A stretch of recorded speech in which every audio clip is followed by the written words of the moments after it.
नमोस्तु नमोस्तु नमोस्तु नमो ओरियंताणं नमो सिद्धाणं नमो ऐरियाणं नमो वज्रायणं नमो लोये सहस्रावणं ओंकार बिंदु संयुक्तं नित्यं ध्यायन्ति योगिनः कामदं मोक्षदं चैव ओंकाराय नमो नमः। मंगलम भगवान वीरो मंगलम गौतमो गणि मंगलम कुंद कुंदार्यो जैन धर्मोस्तु मंगलम सर्वमंगल मांगल्यम सर्वकल्याणकारकम प्रधानम सर्वधर्माणां जैनम जतु शासनम नमः समयिसाराय स्वानुभूत्या चकाशते चित्स्वभावाय भावाय सर्वभावान्तर्चिते। ओम नमोस्तु नमोस्तु नमो हरिन्द्राणं नमो सिद्धाणं नमो ऐरियाणं नमो वज्रायणं नमो सहस्रावणं नमः समयिसाराय स्वानुभूत्या चकाशते चित्स्वभावाय भावाय सर्वभावान्तर्चिते।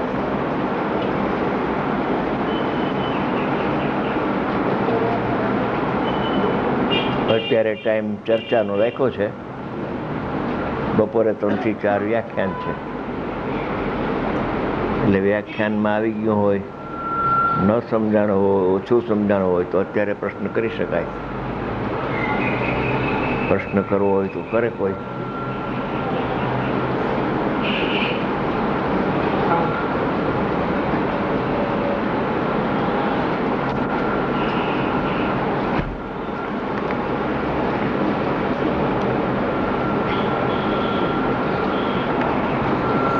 આ પ્રશ્નકર્તાનો પ્રશ્ન તો હવે શરૂ થશે, પણ એની પહેલાં એક મથાળો પોતે બાંધે છે કે જ્ઞેયાકાર અવસ્થામાં જ્ઞાયક જણાય છે, એમ ઉપર એક મથાળો બાંધ્યું છે. હવે એને શું પ્રશ્ન છે એ હવે આપણે વાંચીએ. જ્ઞેયાકાર અવસ્થા એટલે સ્વ પરના પ્રતિભાસવાળી અવસ્થા, એટલે સામાન્ય સ્વચ્છ ઉપયોગ. હવે આ અવસ્થાને જ્ઞાનાકાર કે બીજું નામ ના આપતા જ્ઞેયાકાર અવસ્થા એમ કહેવાનું આચાર્ય મહારાજનું શું પ્રયોજન હોઈ શકે? જ્ઞેયાકાર અવસ્થા અને જ્ઞાનાકાર અવસ્થા વિશેષ ખુલાસાથી સમજાવવા મહેરબાની.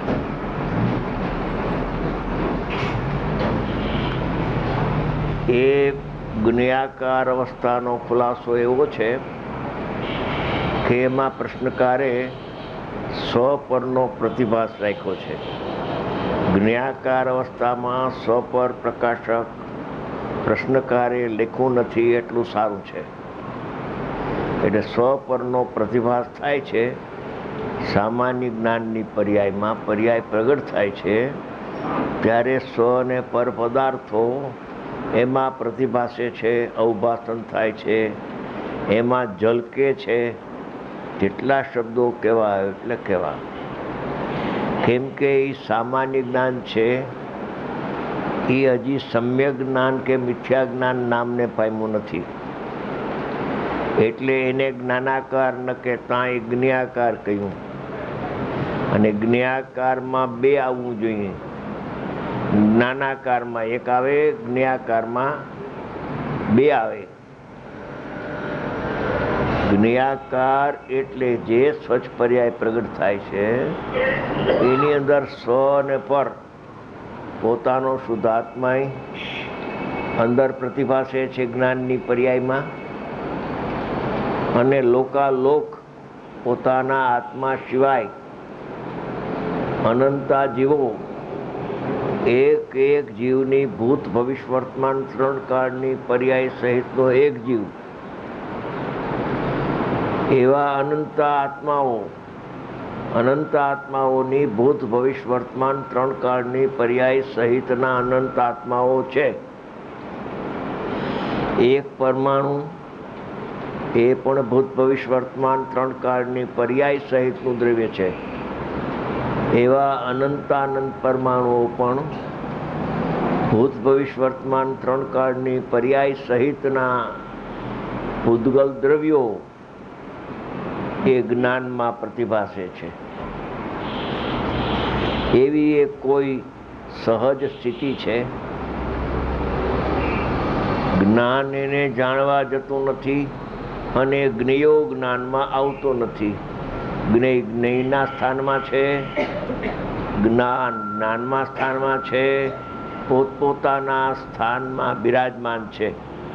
છતાં પણ કોઈ એવો વસ્તુનો અલૌકિક ચમત્કારિક સ્વભાવ છે કે અહીંયા જ્ઞાનની પર્યાયમાં સ્વચ્છતા છે, એમ દર્પણમાં સ્વચ્છતા હોય એમ, અને ઓમાં એવા જ્ઞેયત્વ છે, નાના જ્ઞાનત્વ છે, તો એ એમાં પ્રતિભાસે છે, ઝલકે છે, દર્પણમાં ઝલકે તેમ. એનું નામ જ્ઞેયાકાર અવસ્થા કહેવાય. એને હજી જ્ઞાનાકાર ન કહેવું. એને જ્ઞેયાકાર અવસ્થા એટલે એક સમયની પર્યાયમાં સ્વ અને પર બે પ્રતિભાસે છે એમ લેવું. સ્વ પર બે જણાય છે એમ ન લેવું. જ્ઞેયાકાર અવસ્થામાં બેના પ્રતિભાસ થાય છે, પણ એ જ્ઞાનની પર્યાયમાં બે જણાય છે એમ ન લેવું. પણ પ્રતિભાસ થાય છે. પ્રતિભાસ થાય છે, જણાય છે ને જાણે છે, એમાં મોટો તફાવત છે. તો એ પ્રતિભાસ થાય છે સ્વ પર બેનો. પછી શું થાય છે એ તો થયું. એ વિજ્ઞાનની પર્યાય તો પ્રગટ બધાને થાય છે સમય સમયે. પછી શું થાય છે એનો ખુલાસો કરતા પંચાધ્યાય કરતા એ એક 558 ગાથાની રચના કરી છે. તેઓ શ્રી એમ ફરમાવે છે કે સ્વપરનો પ્રતિભાસ જ્યારે થાય છે જે જ્ઞાનમાં, તે જ્ઞાન પોતે વિશેષની અપેક્ષાએ એ જો પરનું લક્ષ કરે છે તો અજ્ઞાન થઈ જાય છે. જ્ઞાનનું અજ્ઞાનત્વ કરી નાખે છે પોતે. હું પરને જાણું છું, હું પરને જાણું છું, જાણનાર છું, તો અજ્ઞાન થઈ ગયું. પણ એ સમયે પરને જાણનાર છું એવો ભાવ ન ઉત્પન્ન થતા કોઈ લાયક પ્રાણીને કાળ પાકી ગયો છે એ જીવનો એવો ભાવ આવે છે કે જ્ઞેયાકાર અવસ્થામાં તો મને મારો પરમાત્મા જ્ઞાયક જણાય છે. એમ જો એ જ્ઞાનને જ્ઞાયકને જ્ઞેય બનાવવાનો વિષય થઈ જાય તો એનું નામ સમ્યક જ્ઞાન છે. આ સમયે સમયે કાં પરનું લક્ષ કરે તો અજ્ઞાન, અને કાં સ્વનું લક્ષ કરે તો સમ્યક જ્ઞાન. એ બે વિશેષ પર્યાય છે. સામાન્ય પર્યાય એ તો સ્વચ્છ છે, પણ પરલક્ષવાળી પર્યાય પરમાહમ કરતું, પરને જ્ઞેય બનાવતું એ અજ્ઞાન ભાવથી. અને એ જ્ઞાનમાં જ્યારે જ્ઞેયાકાર અવસ્થામાં મને તો જાણનાર જણાય છે, જ્ઞાયક જણાય છે, મને બીજું કાંઈ જણાતું નથી, ત્યારે એ ઉપયોગ છે એ જ્ઞાન અતિન્દ્રિય જ્ઞાનમાં કન્વર્ટ થાય છે. સામાન્ય જ્ઞાન અતિન્દ્રિય જ્ઞાન નહોતું. વિશેષ અંતર્મુખી જ્ઞાન જે થાય ત્યારે એને અતિન્દ્રિય જ્ઞાન કહેવામાં આવે છે. અને એ અતિન્દ્રિય જ્ઞાનમાં પોતાનો પરમાત્મા જણાય છે, દર્શન થાય છે, એનું નામ સમ્યક દર્શન જ્ઞાન છે. અને એ જીવ જો મને પર જણાય છે એમ કરવા જાય તો એનું જ્ઞાન કન્વર્ટ થઈ જાય છે અજ્ઞાનમાં. એનું નામ અશુદ્ધ ઉપયોગ છે. એ અશુદ્ધ ઉપયોગની પ્રવૃત્તિથી સંસાર આખો ઊભો થાય છે. હવે એને પોતાને કેને જાણવું ને કેને જાણવાનું છોડવું. છોડવું શું કામ કહું છું કે અનાદિકાળથી હું પરનો જાણનાર છું એવી એક ભ્રાંતિ એને છે. હું જ્ઞાતા છું ને છ દ્રવ્ય મારું જ્ઞેય છે. હું જ્ઞાતા છું અને રાગ મારું જ્ઞેય છે. એમ હું જ્ઞાતા છું અને જ્ઞાન દર્શન ચારિત્ર તે 3 ગુણ છે. એવા ગુણ ભેદને પણ જો જ્ઞેય બનાવે તો અજ્ઞાન છે. અને અતિન્દ્રિય જ્ઞાન હમણાં પ્રગટ થાય એ મારું જ્ઞેય થશે તો અતિન્દ્રિય જ્ઞાન પ્રગટ જ ન થાય. અતિન્દ્રિય જ્ઞાનની પર્યાય એ જ્ઞાનનું જ્ઞેય નથી. જ્ઞાનનું જ્ઞેય તો ત્રિકાળી સામાન્ય શુદ્ધાત્મા છે. એની સન્મુખ થાય છે ત્યારે એ સામાન્ય જ્ઞાનમાંથી કન્વર્ટ થઈને અતિન્દ્રિય જ્ઞાન અનંતકાળથી નહીં પ્રગટ થયેલું એ હું પ્રગટ થઈ જાય છે અને સાક્ષાત પ્રત્યક્ષ પરમાત્માના દર્શન થાય છે. આ કાળમાં અત્યારે અહીંથી ધર્મની શરૂઆત થાય છે. બાકી કોઈ ક્રિયાકાંડ એ ધર્મનું સ્વરૂપ નથી ને ધર્મનું કારણ પણ નથી. અને જો ધર્મ માને તો મિથ્યા દ્રષ્ટિ છે. આવી પરિસ્થિતિ છે. માટે જ્ઞાકાર અવસ્થામાં જ્ઞાયક જણાય છે એમ લેવું, જ્ઞાકાર અવસ્થામાં મને પર જણાય છે એમ ન લેવું.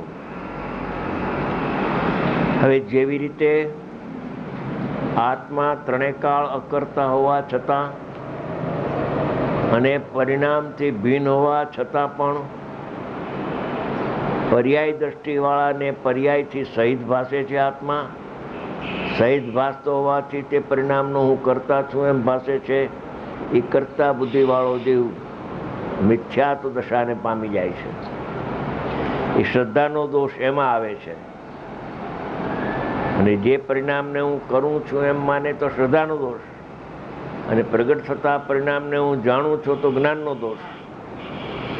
મિથ્યા જ્ઞાન થઈ ગયું. સમ્યક દર્શનની સાથે સમ્યક જ્ઞાન હોય, મિથ્યા દર્શનની સાથે મિથ્યા જ્ઞાન અવિનાભાવ સંબંધ છે.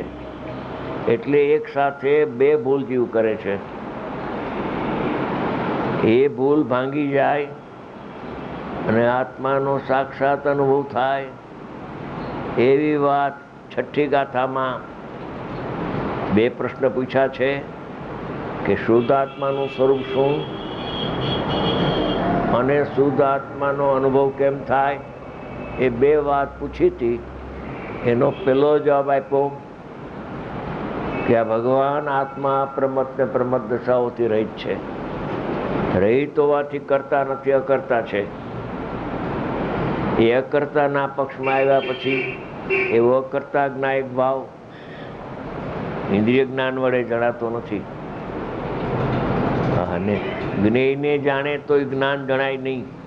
એ જ્ઞાયકને જાણે ત્યારે એ જ્ઞાયક જણાય ને જ્ઞાન સમ્યક થઈ જાય. આ 2 વાત પૂછી. તેમાં પહેલા પારામાં અકર્તાની વાત કહી, બીજા પારામાં જ્ઞાનનું જ્ઞેય જ્ઞેયાકાર અવસ્થા થાય છે. પણ એમાં જીવ કોને જાણે છે અથવા શું એમાં જણાય છે. વર્તમાન પ્રગટ જ્ઞાનની ઉપયોગ પર્યાય પ્રગટ થાય છે દરેકને. એ ઉપયોગમાં સ્વ પર બેનો પ્રતિભાસ થાય છે.